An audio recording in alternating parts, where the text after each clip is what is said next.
Hi, and welcome to the show. Rate and review at kevinmd.com/rate. Subscribe at kevinmd.com/podcast. Today in the show, we have Michael Baldwin.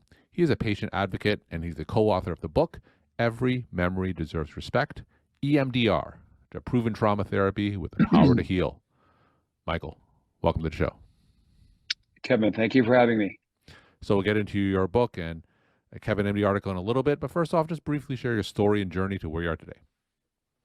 So my story is of someone who grew up in a very privileged background who at the same time was subjected to severe neglect and abuse, both sexual, physical, and emotional abuse, and grew up with a strategy to try to fight against the belief growing up that I was sort of worthless and not deserving of any kind of attention or attachment to either one of my two parents. So in my case, I grew up with no sense of security, no sense of stability, no one to back me up or to turn to, really left out kind of on my own. I had three siblings and kind of in the same situation. So as I got sort of in adulthood into what I think of as a kind of a grandiosity strategy, where I became kind of a status and achievement junkie and a workaholic.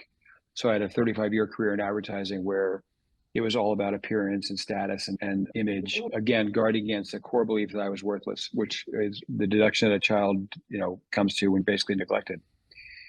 And there came a point when I lost the job I had sought after maybe 16 years at Ogilvy and Mather in New York. And I was a worldwide account director on the IBM business, the biggest piece of advertising business in the world. And when I got laid off from that job, actually it was a second account I ran after that, everything kind of came off. The wheels just came off. And this trauma that had been buried and had been lurking just started to inch its way out, kind of knocking on the door. And I eventually was able to connect with a EMDR therapist named Jeffrey Magabita, which was the 8th therapist I had seen in 22 years. So it's not like I wasn't trying. Sure. But no therapist I had seen before Dr. Magabita had ever mentioned the word trauma. And none of them were ever had anything to do with or even, I think, familiar with the EMDR therapy, which is what basically saved me. Sure. So I certainly want to talk more about that. When you were telling your story and you said that the wheels came off and the trauma started to resurface, what exactly do you mean by that? Tell us about that time. So it means that the things I was doing to try to avoid and numb what was starting to come to the surface, excessive drinking, combining alcohol with Vicodin, blacking out, and just got to the point where I started to feel sort of hopeless. I would think I'm going to end up the guy on the sidewalk in front of the Walgreens in a blanket. These kind of catastrophized scenarios in my mind, because so pretty much my entire identity was wrapped up in my job, my career. So when that ended, I was just sort of left with this lurking trauma that the way trauma works is it gets locked in the nervous system because it's too big to be processed. So it just stays perfectly preserved. And unless and until you hopefully are lucky enough to deal with it with a trauma-informed therapist. So you talk more about your therapy in your book, Every Memory Deserves Respect, EMDR, the proven trauma therapy with the power to heal. EMDR is an acronym for eye movement desensitization and reprocessing therapy. So to give my audience a little bit of context before you talk about your book, exactly what is that? So EMDR therapy is a memory-based therapy, and it is based on the notion that unresolved traumatic memories are basically the cause of pretty much any kind of mental issues, any kind of mental health issues. And to the extent to which they are sitting there locked in the central nervous system and unprocessed, they can cause any number of physical and emotional symptoms. So that's the essence of the philosophy of the therapy itself. And the reason why I wanted to rename the title of the book with the set of words that the title is today is because eye movement desensitization and reprocessing, no one's going to remember, but every memory deserves respect. Everyone can remember, and it points to the notion that, as I said it in the preface for the book, our memories are the caretakers of truth in our lives. Those memories are to be respected and examined because in a trauma context, that's where the trauma lives. So you mentioned that this particular therapist who practices was your seventh or eighth therapist. So Yes. tell us what exactly this therapist did that was different in contrast to the other 7 or 8 that you've been to.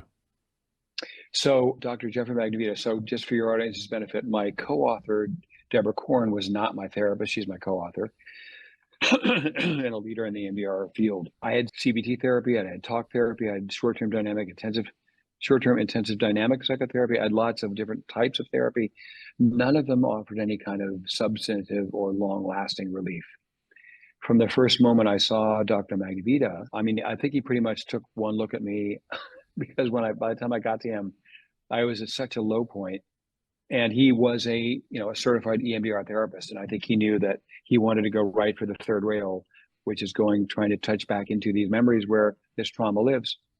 And the difference between talk therapy is the EMDR therapy is in talk therapy, it's literally talking and intellectualizing about events in your past.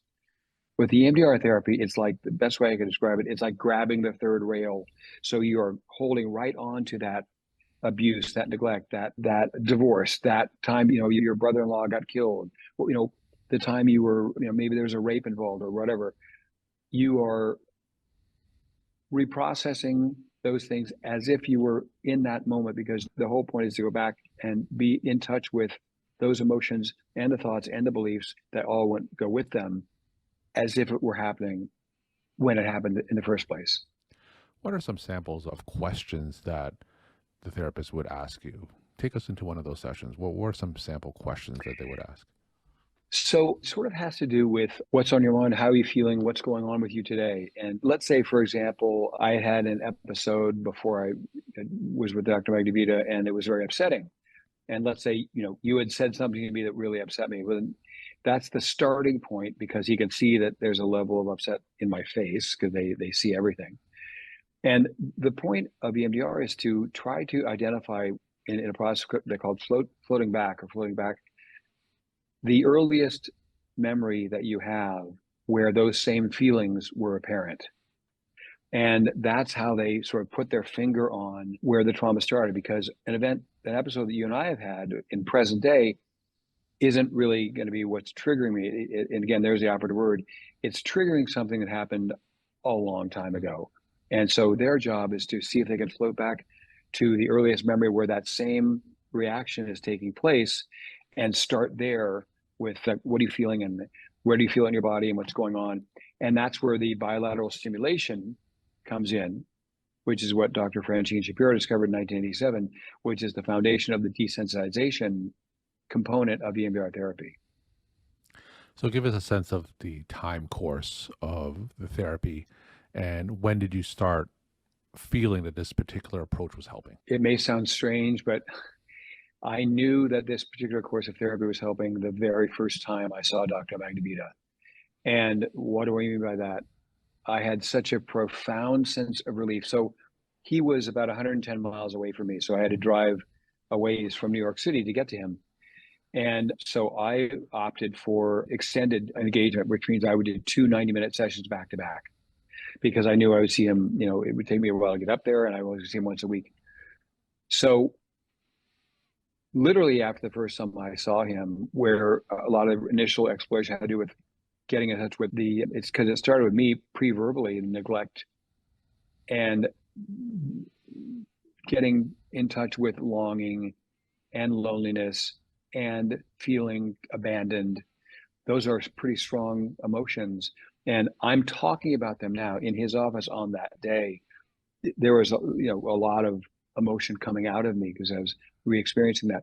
So in answer to your question, from the very first day I saw him and every session I ever had with him over the course of 2 years.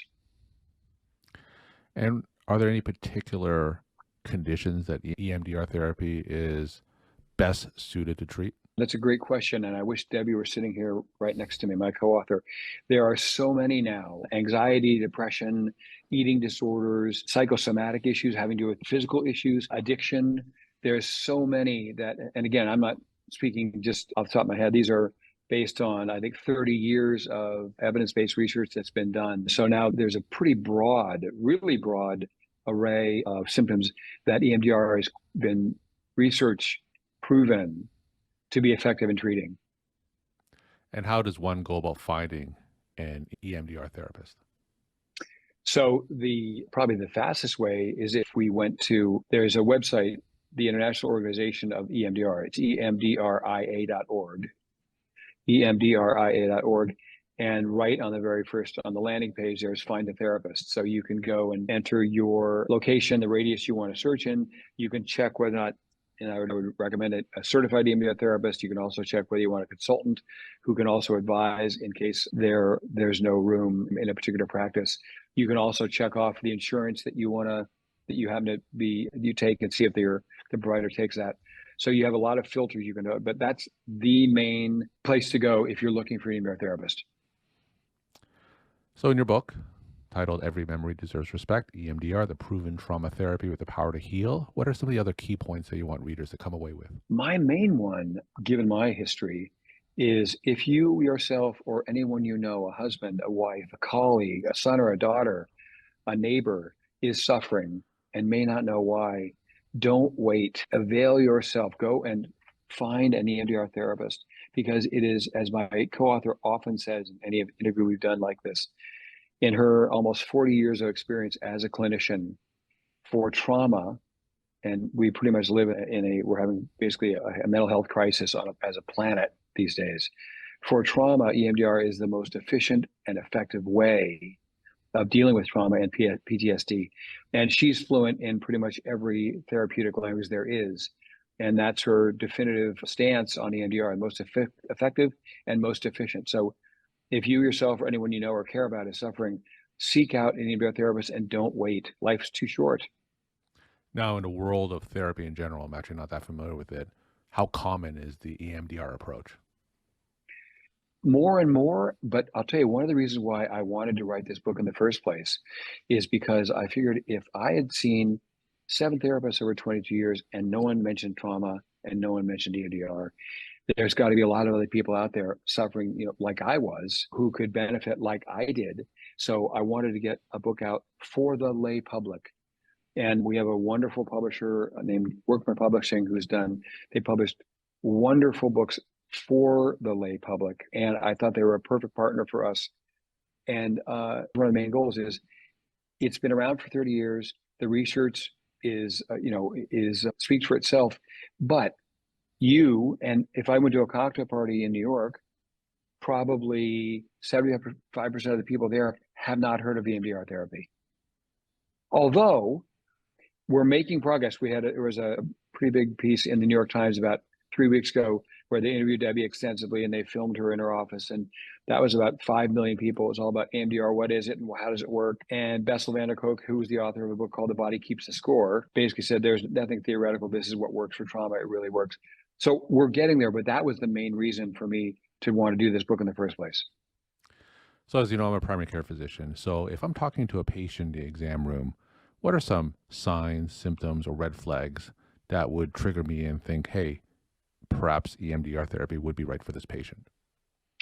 Again, I wish Debbie were here. The way she describes it is a bouncing knee, not being able to look at you, just a general sense of anxiety or unease, where it may be something that's completely and totally nonverbal, but you as a human can sense there's something going on with this person. And then, of course, you can, in a workup of a patient, you can find out. But people who come to, and these days they call them clients, not patients, who come to Debbie or Debbie's colleagues, they don't come with an answer. They just come saying, I'm miserable. My marriage is breaking up. I can't concentrate. I can't keep a job.